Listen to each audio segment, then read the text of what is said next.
Аллах Тағала тауфиқ хидаят берсін. Сол біздің келешегіміздің Алла разы болсын.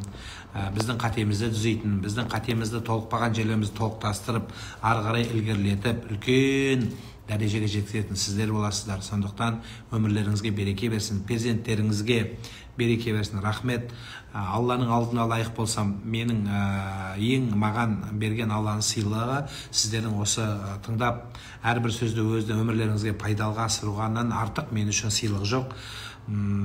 Намазға жығылдым, құлшылыққа келдім, жаманшылығымды қойдым. Әйтеуір не керек, пенденің бір өзгерісі мен үшін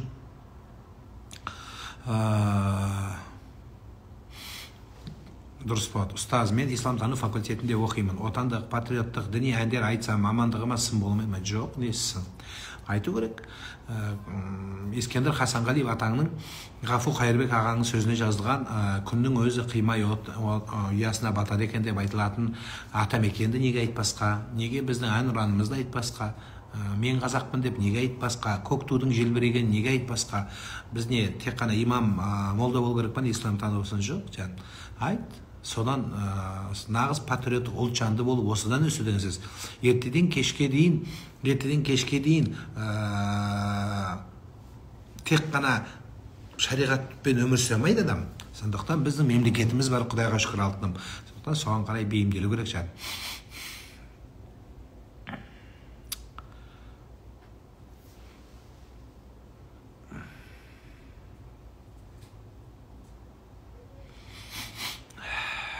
Мен мынау Сансызбай ұстаздың айтуы туралы оны қайта сұрамады, ол айтқам, оған видеода таралып жүр, көрсеңіз болады. Мен осы білгеніммен, жеткенім мүмкін сол жерде, онсыз да білем мен, 4 ай екен, 3 ай екен. Бұл жердегі мәселе ода емес, санды емес. Ойым мына жерде сұрақ сан сияқты болғаннан кейін ойым басқаға бір нәрсе бөліп, бір айдан ешқай бір деп айтқан шығармын, бірақ негізі 3 ай. Қайтыс болған әйелдерге 4 ай 10 күн естіп жүрген оқырмандар онсыз да біледі, оны айтып жүрміз. Бұл жердегі мәселе оның затында емес. Ешкім тегі соны алайын деп атқан адам шамалы. Сол ажырасып кетіп түйімізға шығып баратқан жер шамалы, бірақ әйтеуір не керек? Соны чұқып қалған адам болдылар, жақсы, қайыр, ештеңе жоқ. Біз сол қателігімізбен осы, мен айттым ғой сөзім басым, біз осы білгенімше осы жетектеп берсем, ар жағын Құдай қаласа білгіштер, ақылдылар ары қарай түзей береді Құдай қаласа.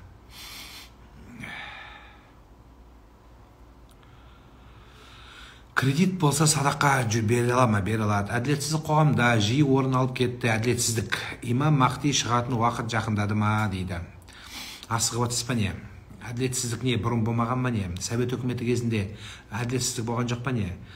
Байлар сол кезде де байи берді, жалқаулар сол кезде де жалқау берді, өкіметті пайдаланды. Немене? Әділетсіздікті бүгін көріп қалдыңыз ба?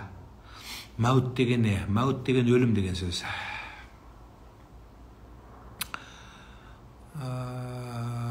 Ер адамның гинеколог болғаны дұрыс па дейді, жоғарыда бір әпкеміз дейді. Енді болып қойған болса, кәсіп иесі болады, болмаған болса,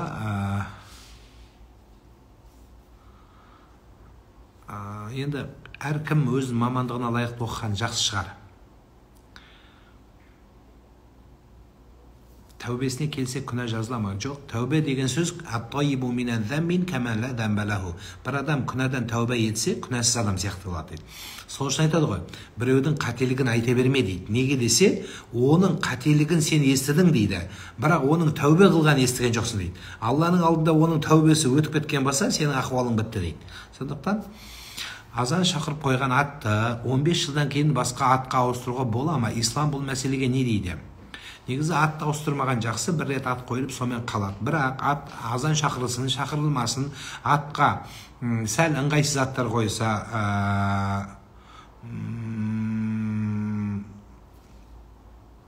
атқа дұрыстық шықпай қалуы мүмкін да, мысалы. Ұят аттар қойылып кетеді уақытысында, мысалы, Ваня Петро деп қойылып кетті ғой. Сол енді сойдан ыңғайсызданса ауыстырған дұрыс. Ал енді басқа аттарды ауыстырудың қажеті жоқ. Енді қатты қырғын болып баратса, ауыстыру керек деп, ода тұрған ештеңе жоқ, ауыстырса, бәрі бітіп соғып па. Нұрлан аға, қажыға бармай-ақ садақа беріп, әулиелі зиярат қылған жақсы емес пе? Қажыға ақша таппаса дейді. Қажылыққа бармаған адамның қажылығы бар. Мысалы сіздердің көпшіліктеріңіз қажылыққа бара алмауларыңыз мүмкін, бірақ қажылықтың сауабын алу болады. Қалай? Жұма намазына барсан қажылыққа сауап аласың. Жалпы қияметтің күнінде жұма намаздан қалмаған адамға бәріміздің амал дәптеріміз беріледі ғой. Мынау сенің амал дәптерің дейді. Жақсы адамдардың амал дәптері оң тарапынан түседі, одан кейін алдынан келеді. Осы екі бағыттан келеді. Сонда бүйтіп переживать етіп тұрасың, бүйтіп беріледі екен тетрадымыз, бүйтіп ашсаң ішінің бәрі қажылық екен. Қажылық. Сонда періштеге айтады екен, мынау тетрад менікі емес, мынауың бір Абдулла ма, Ибн Сина ма біреудікі екен. Неге? Өйткені мынаның бәрі қажылық жасапты. Мен өмірімде Мекке көрмегенмін деген кезде періштелер айтады екен, сен жұма намаздан қалмағансың. Сондықтан сенің әрбір жұма намазың хаджул масакин, мискіндердің қажылығы деп саналады деген айтылады екен. Міне сондай. Аян беріп дейді, сәрсен деп қойды әкеміз немересін. Аян берген атты қою дұрыс па дейді. Қазақ өзі аян беріп алған. Қойғанда аян берілмесе қоя бересіз, ештеңе етпейді. Аян берілсеңіз, енді сәрсен деген ат несі жаман? Жақсы, сәрсенбінің сәтінде дүниеге келген бала болсын, о да тұрған ештеңе жоқ. Нұрлан аға, мен бір ұл бала асырап алған едім. Кейін білсе, мені кешіре ме, әлде кешірмей ме деп ойлаймын. Уақытысы келгенде сөйлесуге тура келеді. Тәтті өтіріктен ащы шындық артығырақ дейді. Кейінірек айтумен сөйлесуге тура келеді. Айтуыңызға келеді. Бәрібір сол шындықты аттап өтесіз. Айтуыңыз керек болады. Құдайдың алдында да ақ болу үшін жағдай айтылады бәрібір. Уалейкум ассалам рахматуллахи ва баракат. Аллаға серік қосуда қандай сөздер болады? Бір сөз айтып едім, серік қосу ма, қосу емес пе деп сұрап жатыр едім дейді. Қандай сөз? Ұстаз, аялдар қантип қажылық қылады дейді. Анда жұма намазға бара албайбыз ғой біз дейді. Кім айтты қыла албайсың деп? Ошо арамда болыпты. Арам деп айтылады. Ошо мешіттің тегелесінде ішіне батпай тұрған болсаң, сыртында эле туруп, ошол жеринде туруп эле жұма намаз окуй берет. Ал жерде аялдар деле окуй берет. Жұма намазда тияқты окуду, биякты окуду, сообу бирдей эле. Меккеде окуган сообу чоң болот. 100 миңге пара бар. 100 миңге деле пара бар. Дәрет жоқ кезде телефоннан Құран оқып жатқан пост шығып қалса еш нәрсе етпей ме? Жоқ, ештеңе етпейді. Дәрет алған кезде ауыз мұрын шаю сүннетке жата ма, әлде парыз ба? Ауыз мұрын шаю сүннет бізде. Қалып қалса да дәрет қабыл болады. Аға, истихфар көп айтқан кезде өзіммен өзім еңіреп жылау дұрыс па дейді. Енді сәпсем жылай берген болмайтын шығар енді. Қиындау болып қалады өзіңізден. Жылаудың да өзінің өрнері бар. Ешкім жоқ кезде жылаңыз. Түнде жылаңыз. Соңын өкіріп жыламаңыз. Соседтер милиция шақырып өлтіріп атқандай ойлап қалмасын. Кішкене жылаудың да өзінің өнері бар. Мәселе дауыс шығарып еңкілдеп жылауды емес. Мысалы жыладың, бүгін жыладың, ертең қайтадан күнә істеп жүрсең, сен жылағанда не пайда? Сіздің жылауыңыз сізді өзгерту керек. Ол Құдайдан қорқу деген сөз. Енді жылап актерлар сияқты. Қазір өзі кезінде бір қызық оқиға болады. Дәуд пайғамбар, Сүлеймен пайғамбардың уақытысында бір қызық оқиға болады. Сол жерде Дәуд пайғамбар Сүлеймен баласы тұрған кезде бір үкім шығарады. Сол кезде Сүлеймен әкесіне айтқан несі бар екен? Анау жылап тұр дейді. Брат, ты лучший. Рахмет, Алла разы болсын, габа, брат. Жылады ғой, шындық айтып тұрған сияқты дейді. Сонда Дәуд пайғамбардың айтқан тарихи сөзі бар. Юсуп пайғамбарды дейді, балалары, бауырлары құдыққа тастағанда, олар да папасына келіп жылады дейді. Біз жоғалтып алдық інімізді, жоғалтып алдық деп жылады дейді. Сондықтан үкім дейді, үкім жылаумен шығарылмайды. Үкім басында бітіп отырумен шығарылмайды. Үкім шындықпен, әділеттікпен шығарылады жаным. Мәселе сода.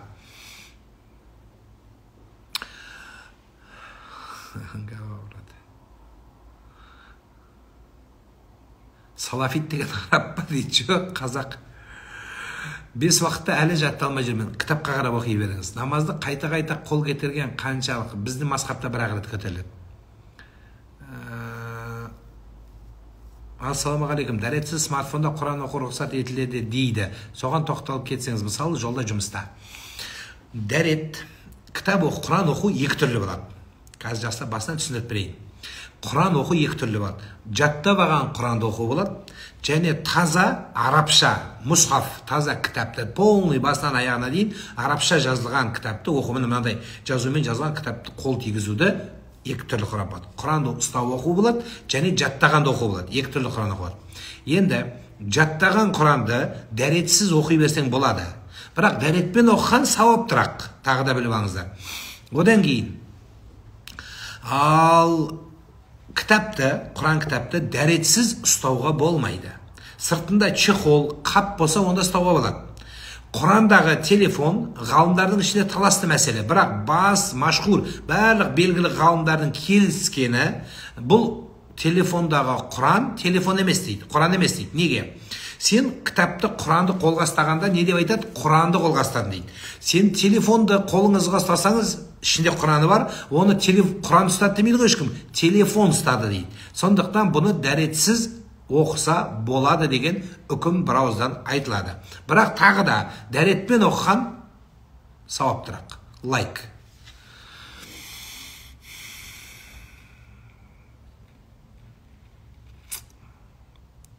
Аға, менің әйелім көзінің созылған терісін операция жасатып алдырған еді. Ол кінә ма, кешіріле ма дейді. Енді болар болып қойыпты, көзі әдемі болып қалған шығар. Сол әдемі көзімен саған әдемі қарап, әдемі өмір сүрсін деп айтау кісіге. Болды, болар болды. Бірақ негізі дұрыс істемеген екен.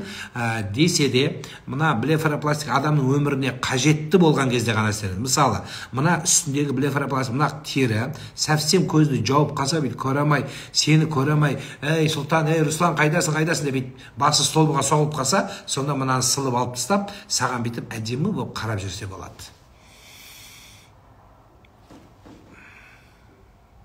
Танысым доставкаға жұмысқа кірейін деп жатыр еді, енді сұрайды, шошқа еті болса, алкоголь болса тасуға болады ма?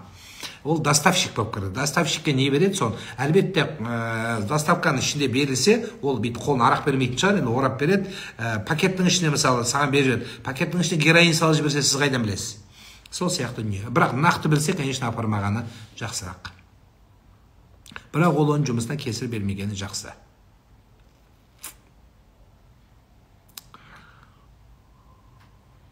Allah'a nasıl yakın oluruz? Maşallah. Allah'a yakın olmak şu anda bakmak lazım. Nereden, ne işinden? Namazda ise secde vaktinde Allah'a çok yakın olabiliriz. Ama da Allah'a tövbe ederek o vaktide insan Allah'a çok yaklaşabilir. Niye ki? Çok bir alimle tanışmışlar ki nesil ne zamanda Allah'ın önünde tevbe eğişmi ya da Allah'a hamd etmek yani şükür etmek çok iş mi diyende alimler bir seneden dedi ki yok dedi, tevbe çok Allah'ın önünde önemli iştir. Niye? Mesela bir adamın üstte kirli üstünde ne var? Paltarı mı ne de olsa da kirli olsa. O zaman da kirli olan vaktinde onun üstüne bir misk yaksa, bir hoş çiçek şeysini yaktıysa, ama kirliğin üstüne koku şeyi yaksa ne olur? Daha bir şey olmaz. Öyle. Onu yıkamak lazım. Şimdi yıkamak nedir? Yıkamak tevbedir. Ona sebep Allah'a yaklaşmak için bizde olmalıdır tevbe. Tevbeniz olsa inşallah Allah'a yaklaşabilirsiniz.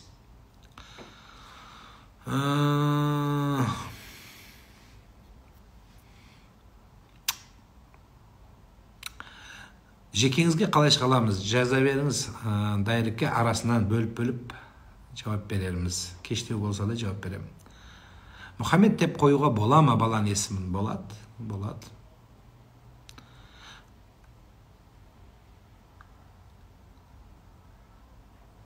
Құтты болсын премияңыз. Рахмет. Пара беріп жұмысқа кірсем дейді.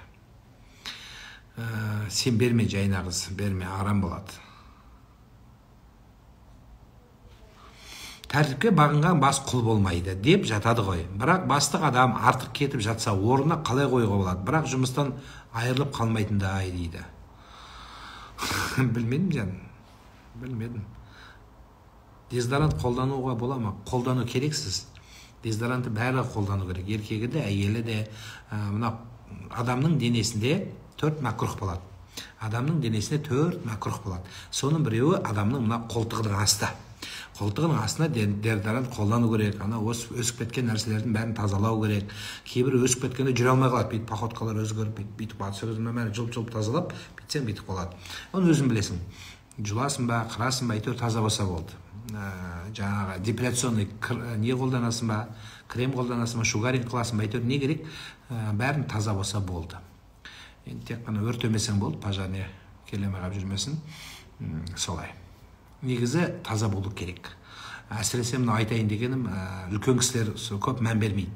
Әйел кісілер жас келген кезде анау сәл ыңғайсыздау болады. Қажылыққа барғанда кейде көріп қаламыз, ұят болады. Автобуста жаздың күндері ағайындар, мұсылман адам таза жүру керек.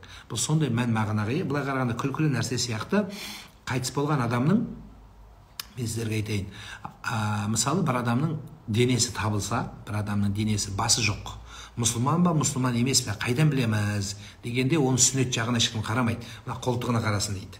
Білмейміз, мысалы басы жоқ, білмеймін, кесілген ба, жоғалып кеткен бір труп дейді, сол табылса, мына қолтығының астына қарасын дейді. Егер таза болса мұсылман деп айтады. Жан деп айтқан дұрыс емес дейді, айта береді, айтыңыздар. Ол туралы муфтият фатуа берген, фатуасында бар.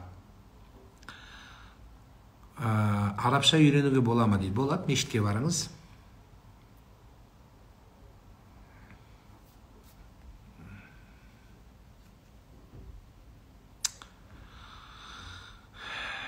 Дезодоранттың құрамында спирт бар ғой, ол харам. Жоқ, харам болмайды. Сауап болады. Тағы да айтамын, спирт бола ма? Болады. Спиртті ішу харам, жаным. Спиртті ішу харам. Спиртті ішу харам. Ал оны жағуға болады. Мысалы, укол аласың, қолыңа бүйтіп, жағып, не жумайсың, ол спирт тап-таза нәрсе. Оны ішу харам. Таза жүру керек дейді. Дезодорантты апалар жақпайды, соны жағу керек апаларыңызға. Сіздер енелеріңізге алып беріңіздер. Сол жақсы болады. Еркекке де, әйелге де керек нәрсе. Жағып жүрсін.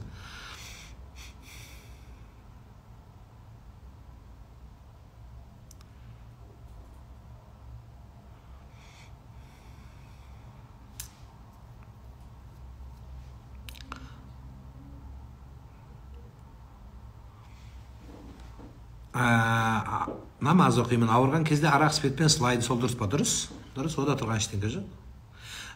Тағы да айтамын, спиртті жағуға болады, проблема жоқ. Тамағыңыз ауырса, тамаққа компресс істеуге болады. Бәріміз сөйтіп өскенбіз. Бала сылаумен өседі, қар қылаумен өседі дейді қазақта. Сондықтан қылауды бүйтіп, жайлап себелепті. Сол сен баланы бүйтіп сылайды жаным. Спиртпен, құйрық маймен, сол дұрыс болады. Нулевка пива жақсы емес. Алла бірайыңыз көтесін. Рахмет. Сақал туралы айтқанбыз, сүннет. Дұрыс. Марапат құтты болсын. Рахмет, Алла разы болсын. Алланың алдында болсын марапатымыз. Тағы да айтам, аса нем жоқ еді, ниетім, бірақ енді сондай болыпты. Рахмет, Алла разы болсын. Ұстаз, жігітке үйленетін нақ жас, қай жас, ол жайында айтыңызшы. Айтқанбыз, жас жоқ, нақ жас деген жоқ. Өйткені нақ жасты әркім әрқалай ер жетеді. Біреу болады, 35-ке келеді де, Free Fire ойнайтындар болады, PUBG ойнайтындар болады. Одан ештеңе шықпайды, онда үйлендірмеу керек. Сол сияқты 17-те үйленген дұрыс емес. Өз қарау керек. Ата-аналар жақсы біледі. Сахарный диабетке ешектің сүтін сауып жатыр, сол туралы не айтасыз ұстаз дейді. Енді не айтам жаным? Емдеген кезде дәрігер бар ғой бізде. Ешектің сүтін ішіп не көрінді енді? 21-ші ғасырдамыз, доктор бар, клиника бар, гормональный бәрін тексеретін дәрігер бар. Охо, не бір аппаратура бар бізде. Кіші дәретте кезде кіші дәреттен тамып кетсе, ақыретте сол тиген жері күйдіріледі дегенді естіген едім. Соған қалай? Енді біздікілер кейбір дін оқығандар күйдіреді, өртейді, барлығын жаңағы котельныйға жағады. Сонда деген сияқты сөздермен шошыта береді енді. Енді ол таматын нәрсе ғой, таматын жерден таматта енді істейсің енді. Бопты тама берсін. Бірақ киімге тамдырма, жуып тазалап жүр деген сөз. Сөйтіп қорқытып айтқан сөз шығар. Ұстаз, анам 2 аяғын баса алмай, төсек тартып қалды дейді. Алла шипа берсін айналайын. Қазір анам екеуміз тұрамыз, 2 рет үйлендім дейді. Анама қарайтын жарым болса деймін. Алла нәсіп етсін Нұрғанат. 2 рет үйлендіпсің өзің. Не болды екеуі де? Екеуі де жаман болды ма? Неге бір емес 2 қазақтың қызы жаман болыпты? Себеп? Солар жаман болғанда мүмкін кінә сенен шығар. Кәсіп ашқым келеді, бірақ қорқақтаймын. Аллаға тәуекел етіп, дұға қылып бастай беріңіз. Сізге көп рахмет дейді. Алла разы болсын баршаларыңызға. Баланы 2 жастан артық емізу харам ба? Күнә болады. Емізбеңіз. Тоқтау керек. 2 жаста стопты басасыз. Барлық стопты басы керек. Кейбіреулер 5 жасқа дейін емізе береді, жүгіріп кеп қозы сияқты тартып кетеді, дұрыс емес ол, ұят болады. Қанша жақсы көрсе, әруаққа сенесіз бе дейді. Әлбетте сен.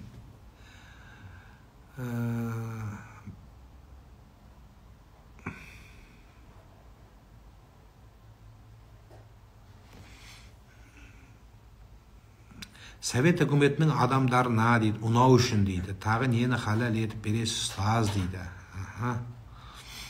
Мен ештеңені халал етіп бере алмаймын, жаным, ұнау үшін емес. Әр нәрсенің өзінің жөні бар. Алланың дінімен өйтіп, жаным, ойынға айландырма. Зират басына барған кезде дейді, әйел адам ішінен қандай сүре оқыса болады дейді. Білген сүреңізді бәрін оқи бересіз. Зираттың сүресі жоқ. Соңғы айларда жүктіліктің отырып оқуға бола ма? Болады, тұрып отыру қиын болса. Рукуқтан тұрғанда Раббана лакал хамд дұғасын айта ма? Жамағат сами Аллаху лиман хамидах дұғасын айта ма дейді. Сами Аллаху лиман хамиданы имам айтады, жамағат Раббана лакал хамд дейді. Түсімде Мессиді көрдім, не болады дейді комментте дейді.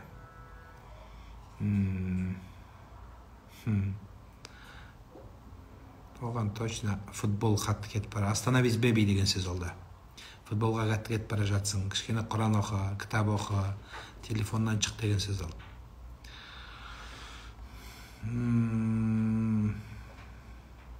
Қайтыс болған адамдар бізді көре ме? Көреді дейді. Қатынды анасына қарау үшін емес, өмірлік жарым болсын деп алады. Сонда бәрін жасайды, дұрыс айтады.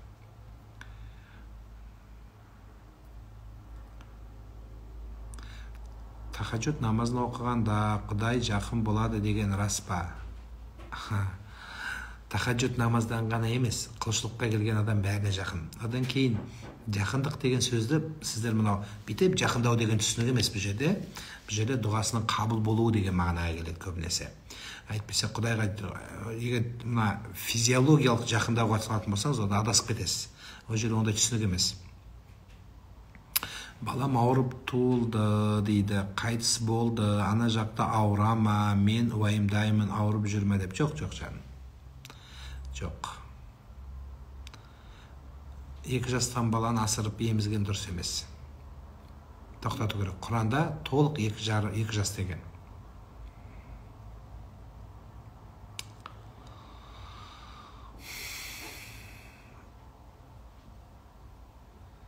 Түсімде өлген адамның тырнағын алса дейді. Жақсы нәрсе, балаларыменен мәселе дұрыс жасалып жатыр деген сөз. Ұстаз, жұма намазының Құдай қаласа қазір жасалынып жатыр.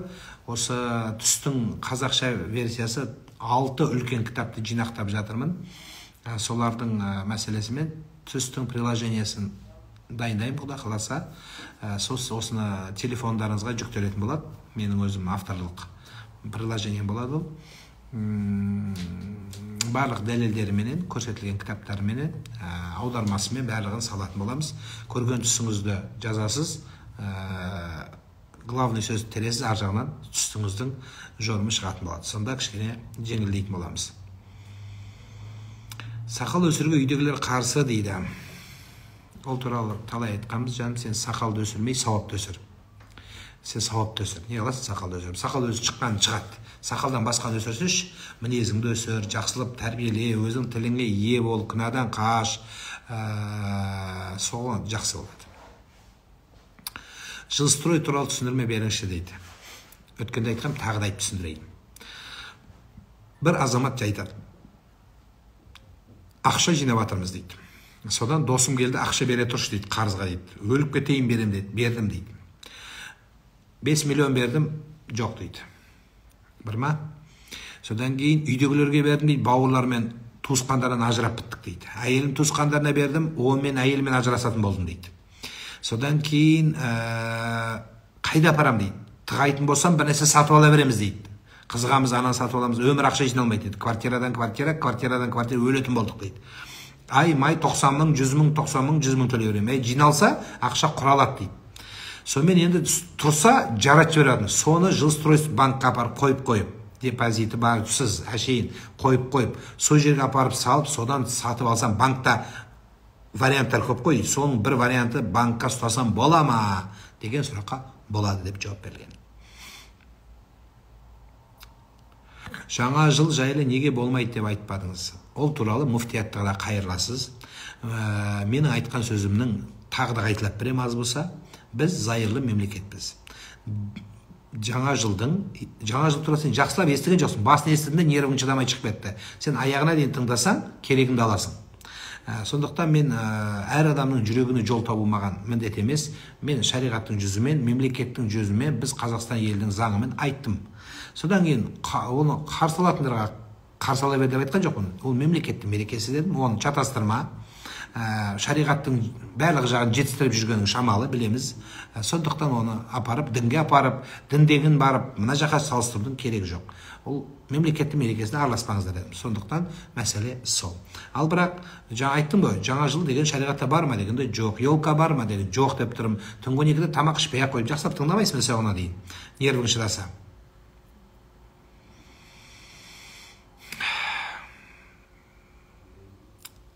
Өлім жақындағанын қалай білуге болады? Температура болсам да. Сен дүниеге келген күні жақындады. Ажал өте жақын. Сен дүниеге келдің, уже ажалға бір қадам бастадың жаным. Ол саған бері қарай келе жатыр, болды. Ұстаз, ажырасып кеттім, 7 ай өтті, анама ұнамады, бірақ әлі талақ бермедім, оған не дейсіз? Барып алып кел. Анаң айта береді, барып алып кел. Сен анаңмен тұрмайсың. Сол әйел үшін жауап бересің қияметте. Саған не ойыншық па не қазақтың қызы? Мамама ұнамады, қуып жібердім, ертең ұнамайды. Саған 17 әйел ұнамаса мамаңа, 17-сіні бәрін апарып тастайсың ба не сонда? Саған не ойыншық па не қазақтың қызы? Қалай ойлайсың? Сол жылап кеткен қыздың қарғысы саған, сенің мамаңа тимейді деп ойлайсың ба? Ойыншық па саған біреудің тағдыры? Ертең тағы біреуін алып кел, ол да мамаңа ұнамайды, 1 айдан 2 айдан 7 ай тұрдың. Саған не? 7 ай адамның өмірі ойыншық па не?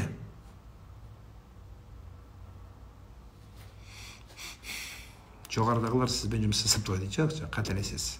Жасаса жасат деп айтам, қорықпай ақ қой. Жасап атқан кезде мен өзім шығып айтам, осындай болып жатыр деймін, егер оған дейін бір нәрсе болып қалмаса.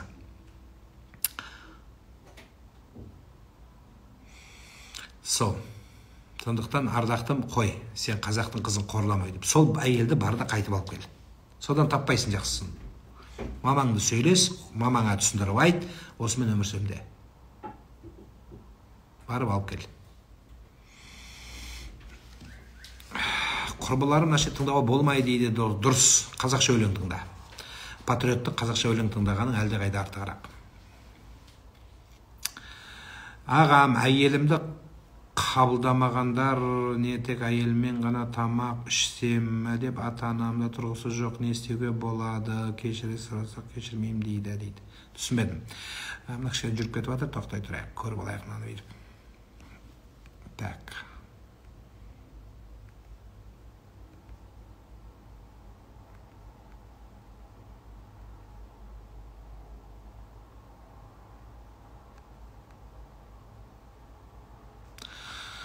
Мен осындай таңғаламда әйелді алып келіп, соны алып келгенше қандай сөздер айттың оған? Әбден тып-тыныш жүрген қазақтың қызын жынды қылдың.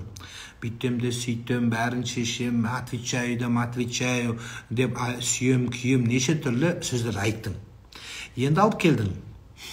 Бұл саған не Кока-Коланың бутылкасы ма, не ішіп алып, түкіріп бутылкасын лақтырып жіберетін, өткізіп жіберетін. Ондай кезде әйеліңді алып, егер ағаң қылқындырып өлтіріп бара жатса, бөлініп шығасың. Бөлініп шығып, сол әйеліңмен арға өмір сүре берсің. Ағаң айта береді. Бірге тумақ бар, бірге жүрмек жоқ. Бір жастыққа еркек жатамайды. Бірге тусаң да, бірге егіз болып тусаң да. Еркек пен әйел жатады. Сондықтан барып алып кел. 30-ға келген достарым бар, үйленбеген, үнемі айтам, результат жоқ, не істеуге болады дейді. Не қыласың оларды? Сен ажыратып жүрмесін, олар шөй бәрі жабылып. Өзің әрең үйленіпсің сенде. Сондықтан жаным не қыласың, кіріспе оларға. Сен өз семьяңа ие бол. Қазақ айтады, жаманның жолдасы көп, жәніне пайдасы жоқ дейді. Үйленбей жүргендерге нап жабысасыңдар сендер. Сен өз семьяңды сөйлемейсің, не қыласың? Айттың, қойма соны жәнін жеп, дос. Мына достың артынан қуалап жүрген адамдар, достық екі жақты болады. Сен оған махаббатыңды берсең, әйелмен еркексті, ол да саған соған қайтару керек. Мына сол дос болады. Бір қызық оқиға айтып берейін сіздерге. Тарихта имам Бухариден кейін имам Муслим деген үлкен ғұлама өткен, хадис жинаушы үлкен мұхаддис. Сол кісі бар болған өмірде 4-ақ дос тапқан екен. Бүкіл әлем таниды ол кісіні. Бірақ 4-ақ досы болған. Сол 4 досын тексеріп көрейін деп адам жібереді. Досты тексеру үшін не керек? Ақша керек. Ақша керек. Ақша сұрасаң болды, қашат бәрі сені. Жоламайды сені. Қара. Біріншіден ақша сұрайды. Сөйтіп келсе, ол барын береді. Екіншісін қызметшісін жібереді, анадан ақша сұрап кел дейді. Оған барса, ол айтады, мен Құран оқып отырмын, үйде не керек алып кете бер дейді. Үшіншісіне келсе, үшіншісі имам Муслимнің досымның кітабын жазған кітабын оқып отырмын депті. Мен үйде не керек алып кете бер депті. Қарама, қанша керек депті. Үшеуі төртіншісіне кепті. Төртіншісіне келсе, ода сұрайтын ештеңе жоқ екен. Вообще 0. Пустой екен үйі. Сон тұрыпты да айтты, сіздің досыңыз бар ма Меккеде, Мәдинада, имам Муслим деген деді. Я, бар депті. Не болды оған депті. Сол кішкене ақша сұрап жіберді депті. Кішкене ғана депті. Қанша десе 5 теңге сұрады депті. 5 дирхам. Бағанағы 5 теңге де жоқ екен байғұста. Сосын бітеп қиналып тұрып, тоқтай тұршы депті. Қазір бір нәрсе болады деп, жүгіріп кет қапты. Бір уақыттан кейін біреу келіпті де, міне 5 теңге депті. Ана дос қайда депті. Сенің ол досың құл базарға шығып, құл базарға өзің құлдыққа сатып жіберді деген екен. Өзің құлдыққа сатып жіберді деді. Міне осындай. Құлдыққа өзін сатып жіберген адам қандай дос? Қандай дос? Бұл өте қиын нәрсе. Міне сол дос болады. Сен үшін өлем, сен үшін тұрам, стена болам дегендерді албаса айта береді ол.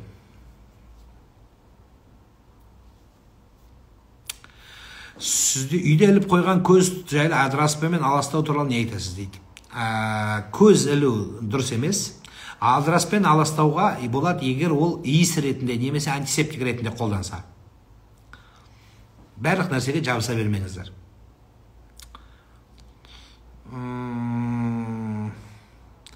Вахабиттердің артынан тұрып үйіса бола ма дейді. Қара, ол бейте ма? Мен вахабитпін, Аллаху акбар. Сендер вахабитсіңдер ма? Вахабитпіз. Вахабиттеріңіз көрпең сондай? Ондай жоқ қой жаным. Ешкім айтпайтын, мен вахабитпін деп. Қой, сен жақсылық қой. Біз өз бар болған 3-4 адамыз мешітте оның бәрін бөліне берсек не болды? Біріншіден. Екіншіден, олардың мешітте ешкім олар имам болмайды. Олардың мешіттің ресми имам бар. Махыр қанша уақытта берілу керек? Махыр моментінде берілсе муаджал болады, кейін муаджал болады. Ең соңына дейін, өмірдің соңына дейін беріледі. Бұл берілмесе қиямет кіріп кетеді. Бірақ біздің қазақтың қалың малын біз махыр деп қабылдауымыз керек. Елді жындығымау керек. Қазақ халқы бұрыннан келе жатқан дәстүрін чатастырып, апарып бәрін арабшаға айландырып, арабшадан қазақ қылудың керегі жоқ. Сол үшін махыр бар нәрсе, ол қазақтың қалың малы. Ал әйел туылғанда, бала туылғандағы ақиқа ол қалжа. Сомен чатыстырмау керек. Арабский сөздерді қолдана берудің қажеті жоқ. Махыр, сахыр келе жоғындар.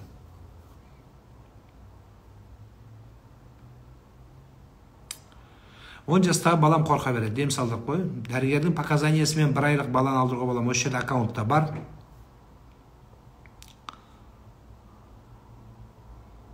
ол туралы айтқанбыз. Біреудің үстінен жала жаппаңыздар содан кейін. Анау вахабит, мынау вахабит, Алла біледі оның алдында сен қандай ит болатыныңды. Сондықтан қойыңыз. Алланың алдында әркім өз үшін жауап береді.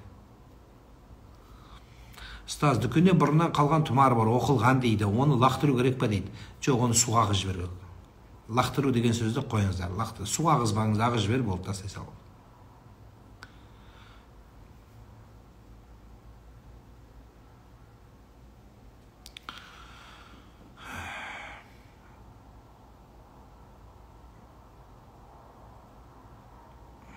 Тағдыр алдын ала жазылса, біз ана дүниеде не үшін саламыз? Тамаша сұрақ. Өте тамаша сұрақ, бұл былай. Шын мәнінде солай ғой. Мысалы, Алла тағала маған жазса, мысалы біреуге, енді алкаш деп жазса, ол адам айтпай ма Алланың алдында? Я Алла, я при чем? Мен не кінәм бар? Сен жазған өзіңсің. Тағдырдың иесі өзіңсің, жазған сенсің, алкаш деп жаздың. Мен қалай намаз оқимын, мен қалай кітап оқимын, мен қалай мешітке барамын, сен өзің жаздың ғой мені. Алкаш деп құтылып кетпей ма? Сондықтан Алла сізбен бірге не берді? Еркіндік берді, қалау берді, таңдау берді, выбор берді. Біз мал емеспіз ғой, алдымызға не берсең жей беретін жан. Сондықтан соған қаралады. Ол бос сөз. Ол Алла Тағала бізге еркін. Бірақ Алла біздің не істейтінімізді біледі алдын ала. Сол үшін сол жазылады. Алейкум ассалам ва рахматуллахи ва баракатуху. Ұстаз, әкем намаздың алдында темекі шегеді. Ауыздан иіс кетпей тұрып оқи салады. Бұл кісі қалай дейді? Нурик, сен қой жан, әкеңді шұқыма. Әкең, сен сол темекі шеге ма, шекпей ма, сол намазға тұрғанның өзіне рахмет айтайық. Аллаға шүкір, ол намазда. Басыма тағдыр келгенде достарым айырылып кетті. Құдайға шүкір де, рахмет де. Алла көзіңді ашыпты, Алла сені жақсы көреді екен. Көзіңді ашып, достың кім, дұшпаның кім екен. Біз өлгенше дос, құда, кластас, студенттес деп өліп жүрміз. Служак, тағымдер бар Құдай. Солар. Бажа деп жүрміз, Жұмабектің бажасы. Қалады оның бәрі. Саған оның бәрі қызмет барда, дүние барда, дос көп. Қойын жаным. Сен ең жақсы кеңесшің оларда емес.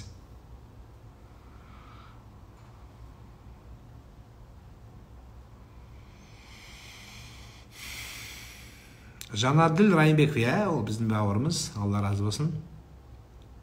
Жыл блогері болғаныңыз рахмет, Алла разы болсын, бірақ онша қалаған жоғадым.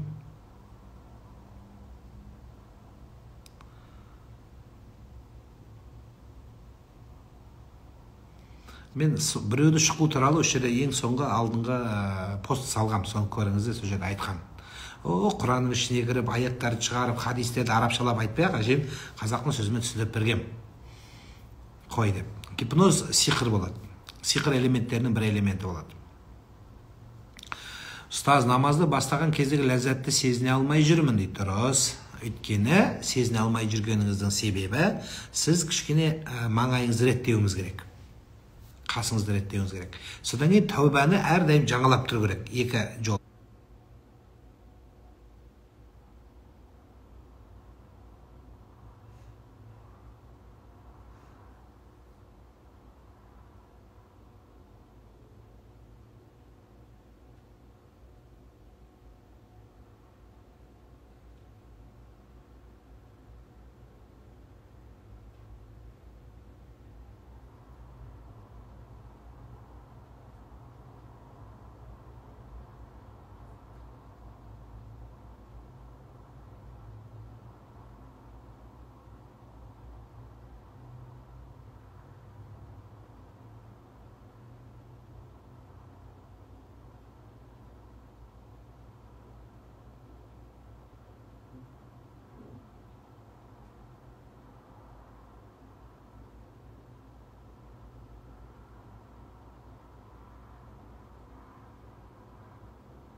жолы бар.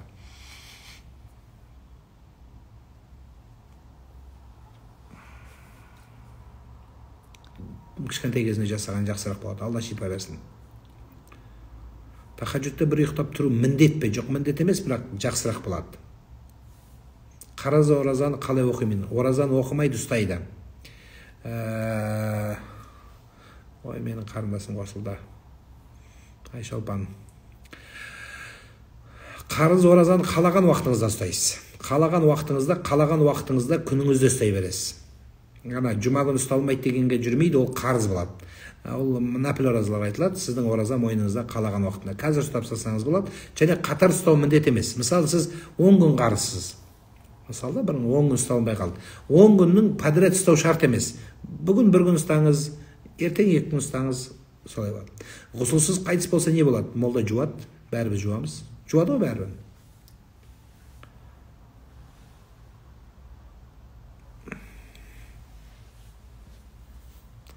Понедельник, четверг ораза ұстайтын күні нәпіл ораза ұстаса болады. Ләйла Сұлтан қызымен сұхбатыңыз шықты. Ол басқа, ол бірінші сұхбат, мына кейінгісі подкаст. Неге родзалға күйеу кіруге болмайды дейді. Мен ол туралы айтқам, бұл ұят нәрсе. Қазір осы көбейіп жатыр, ардақтылар. Еркек адамның родзалға кіруі дұрыс емес. Ол жер еркектің орны емес, ардақтылар. Біздің родзалдар ондай частный американский сияқтында жеке сектор емес. Үлкен отдельный комната, бөлме, зал, холл. Сол жерде бәрі чыңғырып босанып жатса, еркек жүреді седі, халат киіп алып, маска киіп алып бүйтіп. Деп қойып қарап. Мына ұл туды, мына қыз туды деп саған айтып беріп дұрыс болса, өлім ғой, масқара, позор. Басқа жұмыс жоқ бұның күйеуіне. Жер бетіндегі жалғыз әйел сенікі болса да, патшайым мен ханшайым сенікі болса да ұят болады. Арам болады ол. Арам ол. Құдай өз бермеді ғой саған кіретін нәрсен. Болды ғой, енді қойсашы, ұят.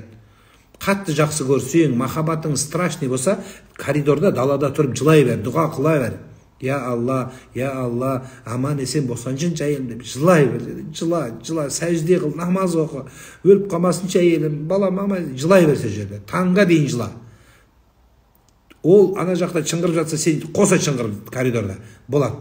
Бірақ полиция келгенше чыңғыр. Бірақ айналайын, ішіне кірме, ұят болады айналайын.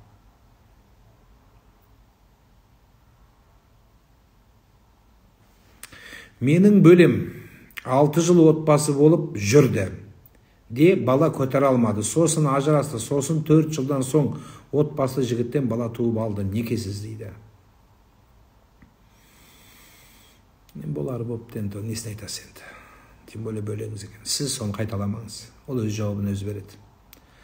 Дәрет алуға мүмкіндік болмаса намаз оқуға болады ма дейді. Иә, таяммуммен оқисыз.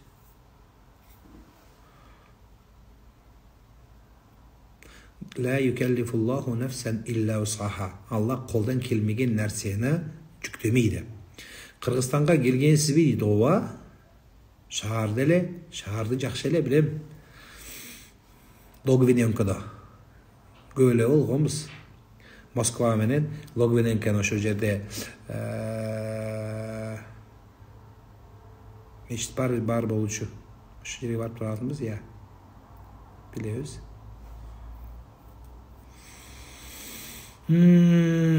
Үш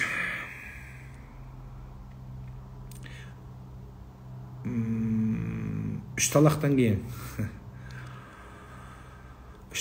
кейін ардақтылар айландыра бересіздер. Ондай үкімі бар жері бар, және жоқ жері бар.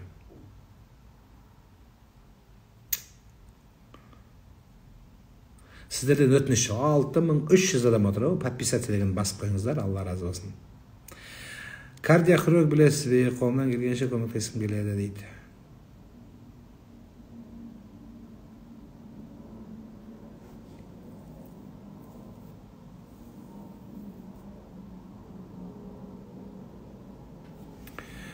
Ұстаз дейді, атанаға айтпай дейді, үйдегілерге айтпай, тығылып неке қиса мешітте қабыл бола ма дейді. Жоқ, болмайды. Мешітте сразу сұрайды. Атана келет, атанасының алдынсыз неке қимаймыз. Бұрын қия бергеніміз. Сөйтсек алдап, жігіт мына жаңа лапшаны бигбон, мына жаңа роллтон іліп, әбден алдап сені үйленіп алады екен. Қазақтың қыздарын сөйтіп алдап үйленіп алған талай жалмауыздар көп. Жалмауыздар дейді оларды. Ол гагаузз деген халық бар, гагаузбен шатыстырма. Ол гагаузз, бұлар жалмауыз. Сол қазақтың біраз қыздарын алдап неке қидырып алып, біразын тастап кеткендер көп. Құдай сақтасын одан. Сол үшін біз міндетті түрде ата-анасының ризалығын сұраймыз. Ата-ана бірге келеді неке қию үшін.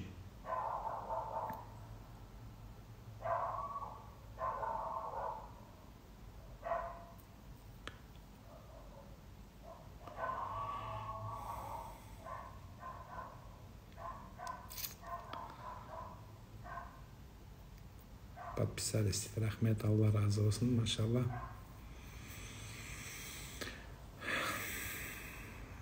Нұрсейіт Жылқышыбай деген менің бауырым бар. Алла екі дүниедіңіздің жақсы қылсын, отбасын аман қылсын, денін сау қылсын. Керемет сұхбат болды бізде өткенде Нұрсейітпен. Мен керемет сұхбат болды, Алла разы болсын. Құда қаласа салу керек, жақын араларда көресіздер. Біраз нәрсенің басын қамтыды. Жәнге тиетін сөзірақтар айтты. Көрсетпейін десем көріп қой жаздады. Неге жүрегіңіз босап отыр деп. Алла разы болсын, өзім бауырым. Қазақтың әр жалғызы біздің бауырымыз. Алла разы болсын.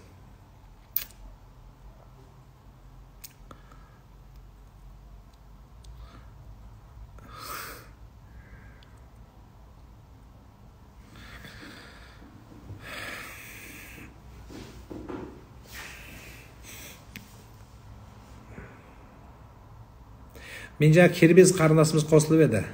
Нұрсейіт, ой жаным, Алла разы болсын. Рахмет жаным, Алла разы болсын.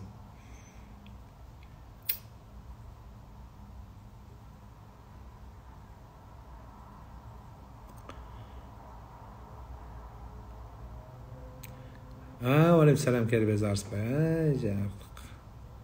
Ана осы қарындасымыз Кербез Арыспай. Міне бүгін ертеңдері біз сабағын бастаймын деп отыр. Соған қосылыңыздар.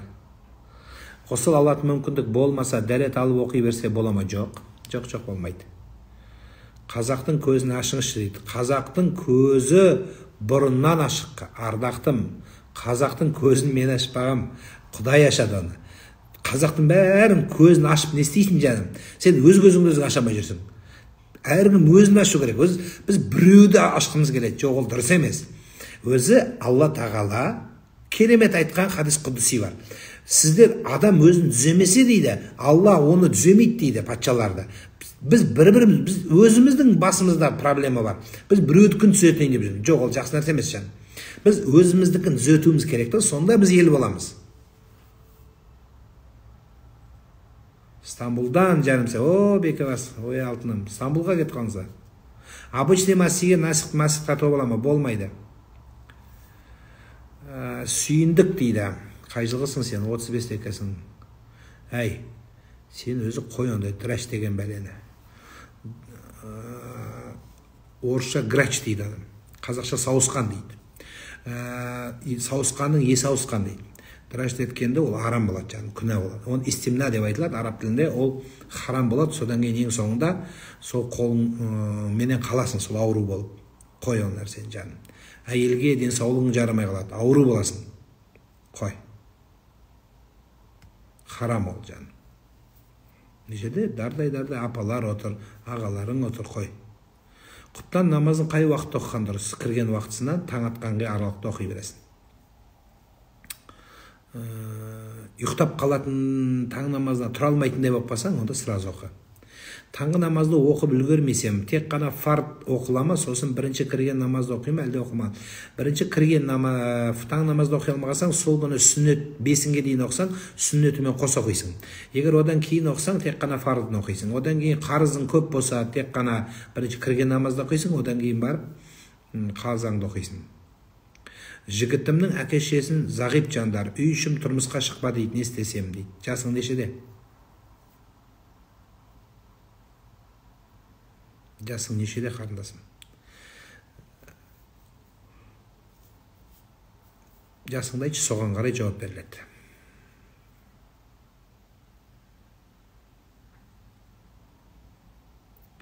Намаз арасында салауат айту, намаз арасында айтылмайды, намаздың соңында айтылады салауат жан. Баланы піштіргенде құрбан шалу керек пе дейді. Енді бала піштіргенде негізі қазақ дәстүрінде шалынады, өйткені қонақ келеді, бәрі құтты болсын дейді. Бұл бір үлкен бір жақсы нәрсе ғой енді. Стамбулға келіп кетіпсіз, мен жоқ кезде дейді. Иә, бекебас, солай болып қалды, иә. Сіз айтпадыңыз ба? Шақырсаңыз барам, құда қаласа.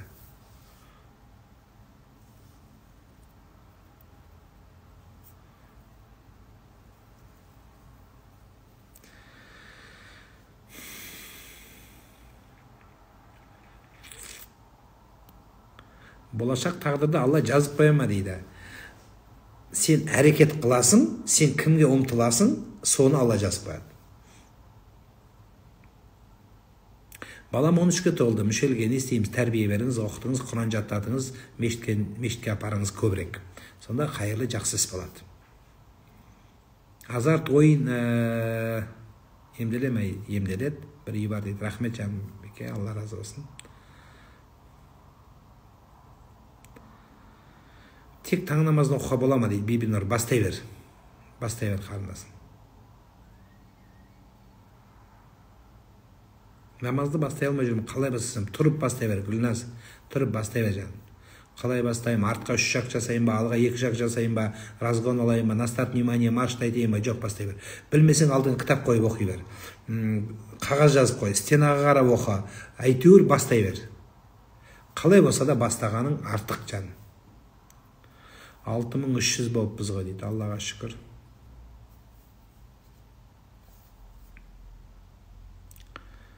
Арақ шу емделеме? Емделеді. Медицинада оқимын, практикада әурет жерлерді көп көреміз. Қатема дейді. Жоқ, қатема. Сен жұмысың сол. Ертең сен, мысалы, дәрігер боласың. Сен дұрыстап көріп ал оны. Кейін көрме, битіп алып, біреудің бір жерін кешіп берме жаным. Ол сен жұмысың жаным. Сен соны таңдадың, медицинасын.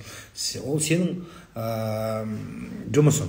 Сен оны дұрыс көрмей, ұялып жүріп, сенің керек емес жерді кесіп, масқара боласың жаным. Сондықтан қой. Жақсылап сен жұмыс соны таңдадың, сол сен мамандығың, ол ұят нәрсе емес ол бар нәрсе. Алла жеңілді.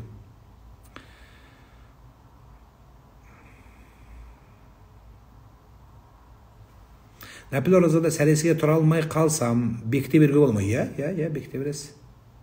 Бармақтары шықырласа дәрет бұзыламады? Жоқ. Сындыр жіберсең де бұзылмайды. Қан шыққанша бұзылмайды. Енді қолды шықырлату мәкрух болады жаным. Мына қолды шықырлату дәрігерлер дейді, жақсы нәрсе емес дейді. Соның кейбіреулер бар, мына мойнын шықырлатады, бит шықырлатады. Бір жерде тамақ жеп отырсам, біреу бит пытырлатады, біреу бит пытырлатады, бойын бүйтеді, босын бүйтеді. Бұл білмеймін, аяғын шықырлатқан жоқ, қалған жағын бәрін шықырлатты. Ұят болады. Адам кішкене тәрбиелі болу керек. Ол жақсы нәрсе, макрух болады. Мешіттің ішінде оны істеген вообще макрух. Намазда ол шайтанға тасбих деп айтылады. Ол істеген жақсы емес. Дәрігерлер де айтады. Сол дәрігерлер енді істесін.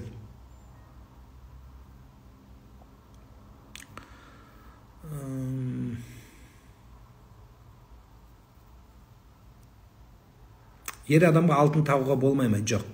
Еркек адамға алтын тағуға болмайды. Себебі бұл мәліл тижарат сауда малы есептеледі, біріншіден. Екіншіден, пайғамбарымыз саллаллаху алейхи ва саллям тыйған. Үшіншіден, еркектің денсаулығына зиян бұл нәрсе. Көз жас шықса дәрет бұзыла ма дейді? Жоқ, бұзылмайды. Ажырасса күйеу қайтып алып кетіп өзің кел десе дұрыс па дейді. Ажырассам, күйеу қайтып алып кетпейм, өзің кел десе дұрыс па дейді. Енді өзің кел десе барсашы сенде. Ұстаз Ганвесті көріп шошып кеттіңіз ба дейді. Жоқ, шошқан жоқ. Одан да жаман нәрсені көрдім. Ганвест ол жаман бала емес, ол қазақтың баласы. Сіздер оның түріне қарамаңыздар. Біздің адамның іші одан да жаман Ганвесттен бар. Енді айтпай-ақ қойын, бір сөз бар, сол Ганвестке жақын. Сондай адамдар бар. Іші сондай адамдар бар да. Сырты бірақ әдемі оның. Әдемі тақия киіп алған болу керек, менікінен де күшті шапанда киіп алған болуы мүмкін, сақалы болуы да мүмкін. Ол Алла біледі. Сондықтан адам сыртына қарап үкім берілмейді. Соған қарап тұрдым да, я Аллах дедім. Осы жігітке тәубе бер дедім. Екіншіден айттым, әлі біздің жұмысымыз көп екен дедім. әлі көп екен, біраз жастардың бетін қайтаруымызға мүмкін екен дедік. Көп жұмыс бар екен, я Алла қуат бер дедім, болды. Тренировкада дәлесе дәрет бұзыламын, жоқ дейді. Конвес деген қалай айтады екен өлеңді дейді. Ничо, жолыны батқан, жолыны жәнін жеп.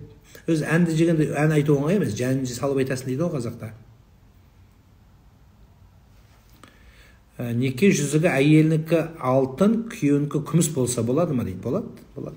Бірақ еркекке вообще таққан жақсы емес. Еркекке енді 4 әйел алуға болады ғой, енді шариғат бойынша білесіздер. Сонда 4 әйел алса, мысалы алса, орысша айтқанда допустим дейді ғой енді. Мысалы алса, қалай тағады сонда? 200-лікті былай таған ба? Жоқ, 4-тен бір саусаққа таған ма еркек? Ондай жоқ жаным. Еркекке жүзік тағу вообще жақсы емес. Еркек сияқты болу керек. Кеше Ганвес сияқты қарадым мен өзі. 6-шы саусағы болса, 6-шы саусағына кейін деп тұр Ганвестің. Ганвесті қарадым, Ақтаудың баласы екен. Алла разы болсын, енді мұсылман бала ғой, енді дінге келсін. Еркекке тақпаған дұрыс. Еркек өзі еркек сияқты болу керек.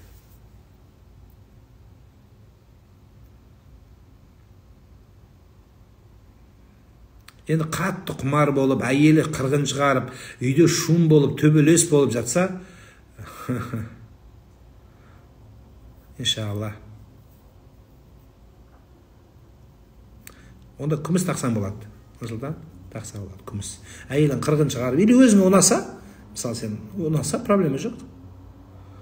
Кім ол Ганвес деген, ой, сонда бір, жаман, Ганвес деген. Қиындау екен. Көрмей ақ қой жаным. Ұйықтай алмай шығасың, бабай.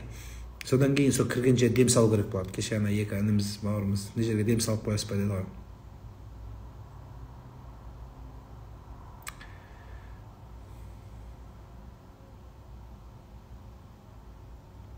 Некені имам қию шарт па дейді. Сақинасына рахат еді, дұрыс айтады.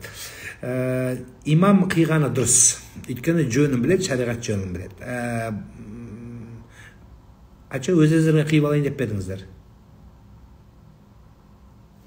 Өз-өздеріңізге қиып алуға болмайды. Ассалаумағалейкум ұстаз. Сүйіктіне жаным деп айтуға бола ма дейді. Болады, керек. Сол сүйіктілеріңізге, әйелдеріңізге жаным деп айтпағаннан кейін, соны Наташаға айтып, ана жаққа айтып қатып жатсыздар. Айтыңыздар әйелдеріңізге. Соны естімей жүр, көп болды. Үйдегі әйеліңізге айтшы, әйелдер күйеуіне жаным десе біздікілер шошиды. Сразу ақша сұрайын деп жатыр, біз дайын тұрады. Сондықтан айтыңыздар сосы. Сөз көп үйленердің алдында айтып тастағансыздар барлықтарыңыз. Содан бері айтылмай қалды. Жұмыс, анау, мынау қалай болғанда да көп айтар. Уалейкум ассалам рахматулла баракат. Қайреке, қалайсыз? Жақсы ма? Жұмыстарыңыз оң болсын. Үлкен тірлік бастап жатсыздар. Ағамызбен Алла разы болсын, қарап тұрамыз. Алла береке берсін сіздерге. Денсаулық жағынан проблема болса, ораза ұстаған дұрыс па? Дұрыс емес. Күнә болады. Егер сол оразадан денсаулығыңа зияндық келсе, онда күнә болады. Мен жаным десем, қумаш дейді маған. Қуам деп тағы да жаным де. Айта бер. Тағы бір сұрақ, әйеліміз екеуміз бір-бірімізге ғашықпыз, бірақ бір ренжіп қаламыз, не істеуіміз керек дейді. Ғашық адамдар ренжіспейді ғой. Ренжісе, сен еркек болсын. Әйелмен ренжіспейді. Еркек адам әйелімен салғасса, уже еркек айналып кетесің сен. Әйелге айналып кетесің жаным. Сен еркек сияқты болу керек. Әйел сөйлей береді жаным. Айта береді. Ол әйел ол. Былай айтады, деп күліп қойды, жүре бер. Бір нәрсе айтса, деп күліп қойды, болды. Сонда күлуді үйреніп ал. Ол әйел ол сөйді. Жаным деп маңдайын сүй, қолын сүй. Болды жаным, далаға шығып қайтып келесің, әйел қалаяды. Ол әйел сондай. Құдай оны сондай сөйлейтін қылып жаратқан. Сен тұрмақ, бізде мықты пайғамбардың әйелдері сөйлеген. Ең мықты Омардың әйел сөйлеген. Ол вообще сындырып тастайтын болған любойды. Соның әйел сөйлейтін болған Омарға. Ол әйел ол. Сондықтан оған не жоқ. Біз ана сөйлеткіміз келмейді да, бәрін жауып тастауымыз керек. Аузын сөйлеме маған, сөйлеме деп. Ол дұрыс емес. Ол әйел ол. Ол ішіндегісін айтқысы келеді. Сені бір тең көргісі келеді. Сондықтан іштен кетпейді. Күліп қойда жүре бер.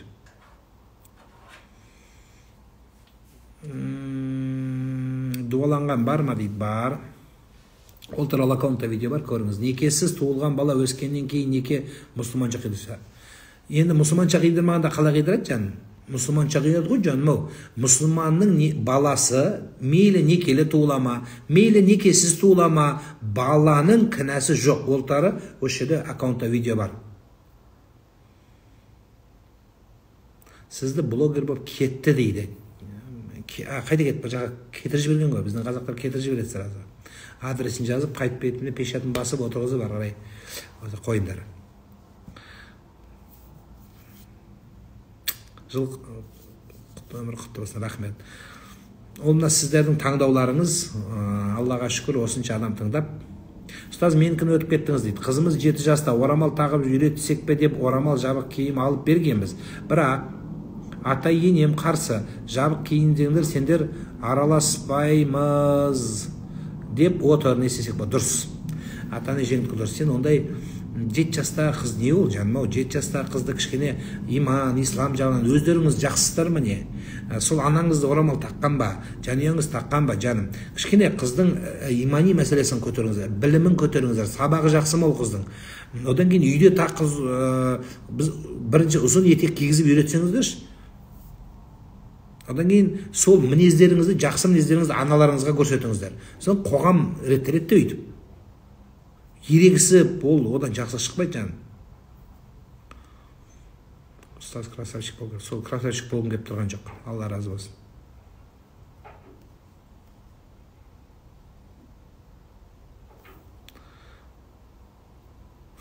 Космоэнергия дейді. Осы бір психология туралы бір не жасағым келіп отыр, бір эфир жасаймын, құда қаласа. Осының бәрін бір айтып орнына қойғым келіп жүр, жанат бақытты барлығын бір ниет бар. Бірақ сәл ренжіп қалады да кейбір кісілер. Ақша алып жүргендер, марафон жасап. Әйеліммен ажырастым, 1,5 жыл болды. Заңды түрде бірақ талақ айтпадым. Бұл қалай болды дейді.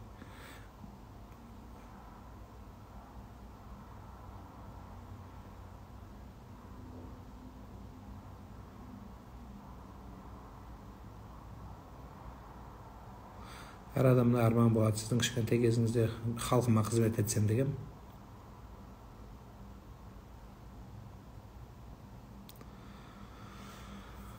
Жан туралы видеоның муфтият фатуасын берген, ол дұрыс сөз емес. Айта бересіздер жан деп.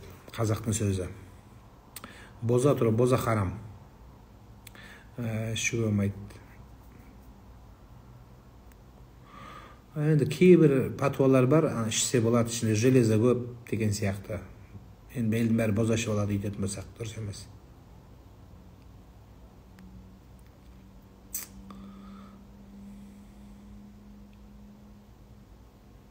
Аға азан шығарып ат қояды, қалай алдыңғы балаларға айтып жүрген атамыз алыста еді, осы жолы әкесіне қойдыртсам дейді.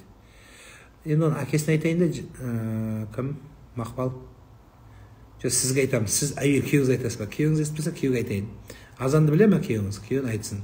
Бірақ жай айт. Или қатты дауыс қатты шығатын болса, менікіндей, онда кішкене алысырақ ұстап тұр. Или басын ары қаратып тұр. Қатты өткенде бір жерде қатты айтқан екен, біреудің дауыс қаттырақ, біреу азан айтып жүр, Аллаху акбар деген. Сөйтсе баланың көзі бүйтіп мынандай болып қалыпты, бүйтіп бір-бірімен атысып қалса, масқара болады. Ол дұрыс емес ол. Көзі біреу былай, біреу болып шошып, бала ненормальный болып қалады. Жай айту керек, жай құлағына келіп. Аллаху акбар деп айтады. Болды, сонымен тоқтайды. Таң намазы 5-ке дейін. Мәселе 5-ке дейін емес, күн шығатын уақытысы бар өзінің. Ұстаз, менің сұрағыма жауап бермеңізге кешірім сұраймын. Қандай сұрақ?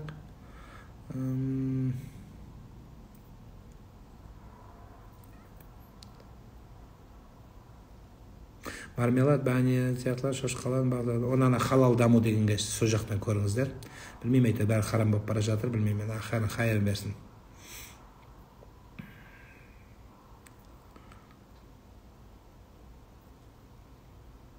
Оқыңызшы өтініш.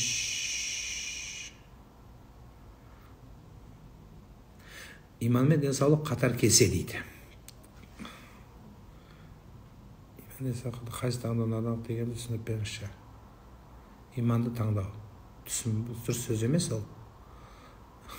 Иман мен денсаулық екеуі бөлінбейді, екеуі бір нәрсе ғой. Оны бөліп қарап жүрген адам кішкене дұрыс түсіндіре алмағандығы. Шариғат денсаулықты емдеуде қолдаушы емес па?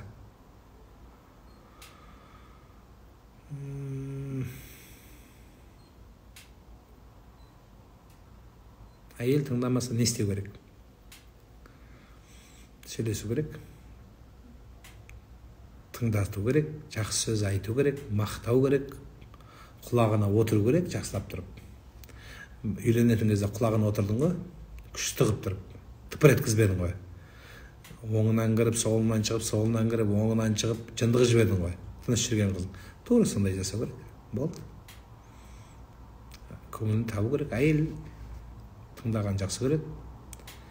Әйел тыңдатсаңыз жақсы болады.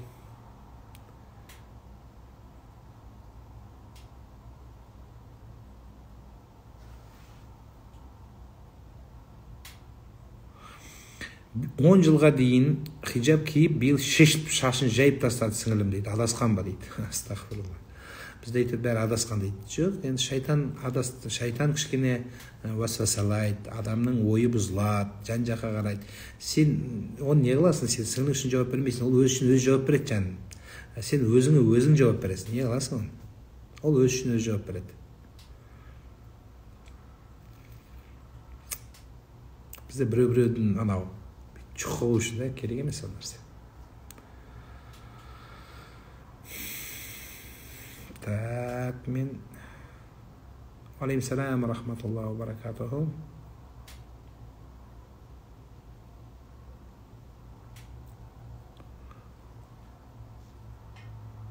Қыздардың абыройын көтеріп, жақтап жүретін сізде істерде көп болсын.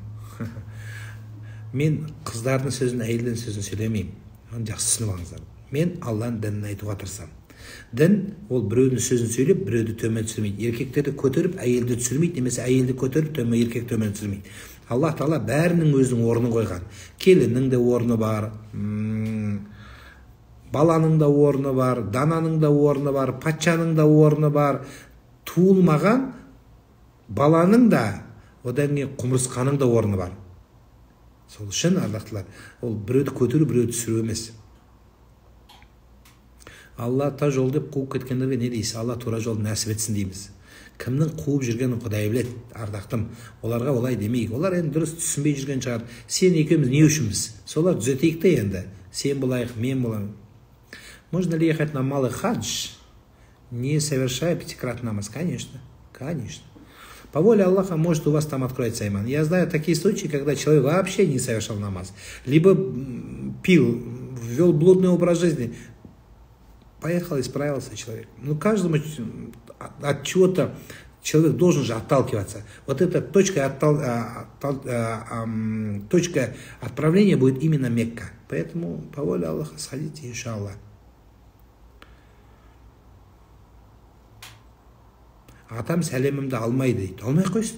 Періште алып жатыр. Сәлем саған салған сайын ала беру керек па не? Енді алмаса періште Құдай үшін сені сәлемді расчеттап бересің ба?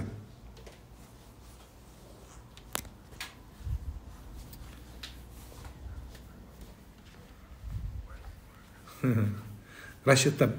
Біз бәрін расчетпен істейтін халыққа айналып баратырмыз. Мен беремін, сен маған бересің. Мен саған беремін, сен маған бересің.